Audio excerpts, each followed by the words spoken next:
Hello दोस्तों, नमस्कार। आपका स्वागत है मेरे YouTube चैनल पर। काशी नरेश ब्रह्मदत्त का पुत्र बचपन से ही दुष्ट स्वभाव का था। वह बिना कारण ही मुसाफिरों को सिपाहियों से पकड़वा कर सताता और राज्य के विद्वानों, पंडितों तथा बुजुर्गों को अपमानित करता। वह ऐसा करके बहुत प्रसन्नता का अनुभव करता।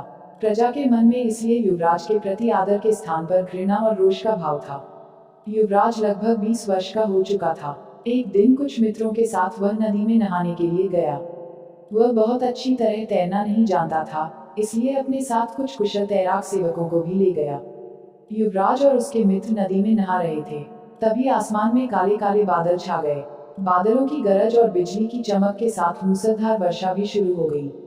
युवराज बड़े आनंद और उल्लास से तालियां बजाता हुआ नौकरों से बोला, आहा, क्या मौसम है! मुझे नदी की मंझधार में ले चलो। ऐसे मौसम में वहां नहाने में बड़ा मजा आएगा। नौकरों की सहायता से युवराज नदी की बीच धारा में जाकर नहाने लगा। वहां पर युवराज के गले तक पानी आ रहा था और डूबने का खतरा नहीं था। लेकिन वर्षा के कारण धीरे धीरे पानी बढ़ने लगा और धारा का बहाव तेज होने लगा।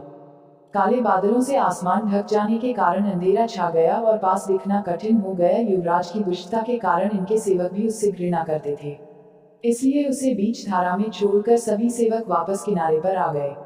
युवराज के मित्रों ने जब युवराज के बारे में सेवकों से पूछा तो उन्होंने कहा कि वे जबरदस्ती हम लोगों का हाथ छुड़ाकर अकेले ही तैरते हुए आ गए। शायद राजमहल वापस चले गए हों। मित्रों ने महल में युवराज का पता लगवाया, लेकिन युवराज वहां पहुंचा नहीं था। बात राजा तक पहुंच गई।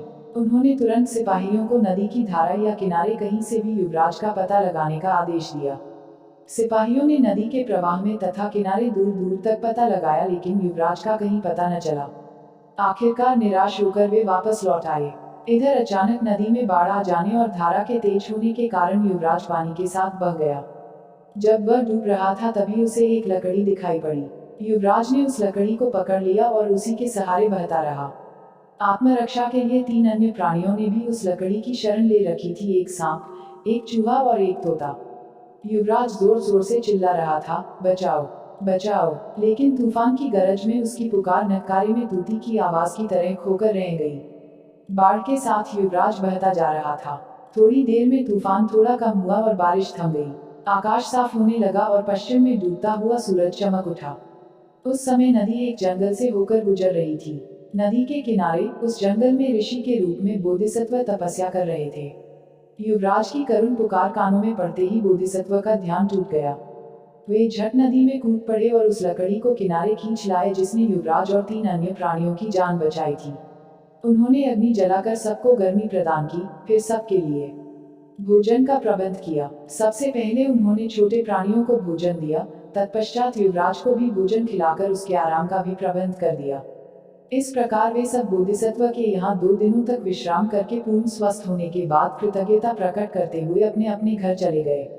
तोते ने जाते समय बोधिसत्व से कहा, महानुभाव, आप मेरे प्राणदाता हैं। नदी के किनारे एक पेड़ का खोखला मेरा निवास था, लेकिन अब वह बाढ़ में बह गया है। हिमालय में मेरे कई मित्र हैं। यदि कभी मेरी आवश्यकता पड़े तो नदी के उस पार पर्वत की तलहटी में खड़े होकर पुकारिए। मैं मित्रों की सहायता से आपकी सेवा में अन्न और फल का भंडार लेकर उपस्थित हो जाऊंगा।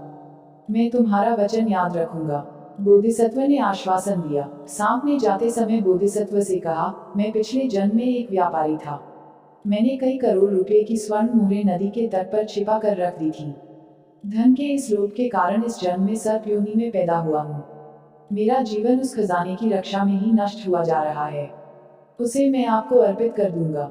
कभी मेरे यहाँ पधारकर इसका बदला चुकाने का मौका अवश्य दीजिए।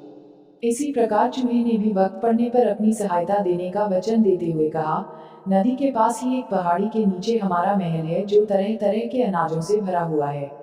हमारे वंश के हजारों चूहे इस महल में निवास करते हैं। जब भी आपको अन्न की कठिनाई हो, कृपया हमारे निवास पर अवश्य पधारिए और सेवा का अवसर दीजिए। मैं फिर भी आपके उपकार का बदला कभी न चुका पाऊंगा। सबसे अंत में युवराज ने कहा, मैं कभी न कभी अपने पिता के बाद राजा बनूंगा। तब आप मेरी राजधानी में आइए। मैं आपका अपूर्व स्वागत करूंगा। कुछ दिनों के बाद ब्रह्मदत्त की मृत्यु हो गई और युवराज काशी का राजा बन गया। राजा बनते ही प्रजा पर अत्याचार करने लगा। सच्चाई और न्याय का कहीं नाम न था। झूठ और अपराध बढ़ने लगे। प्रजा दुखी रहने लगी। यह बात बोधिसत्व से छिपी न रही। उसे राजा का निमंत्रण याद हो आया। उसने सबसे पहले राजा के यहाँ जाने का निश्चय किया। वे एक दिन राजा से मिलने के लिए काशी पहुँचे। बोधिसत्व नगर में प्रवेश कर राजपथ पर पैदल चल रहे थे। तभी हाथी पर सवार होकर राजा सैर के लिए जा रहा था। उसने बोधिसत्व को पहचान लिया और तुरंत अपने अंगरक्षकों को आदेश दिया, इस साधु को पकड़कर खंभे से बांध दो और 100 कोड़े लगाओ और इसके बाद इसको फांसी पर लटका दो। यह इतना घमंडी है कि इसने जानबूझकर मेरा अपमान किया था। दोस्तों, कहानी अच्छी लगी हो तो चैनल को सब्सक्राइब करें और बेल आइकन को ऑन करें। ऐसे ही नई नई कहानी सुनने के लिए धन्यवाद।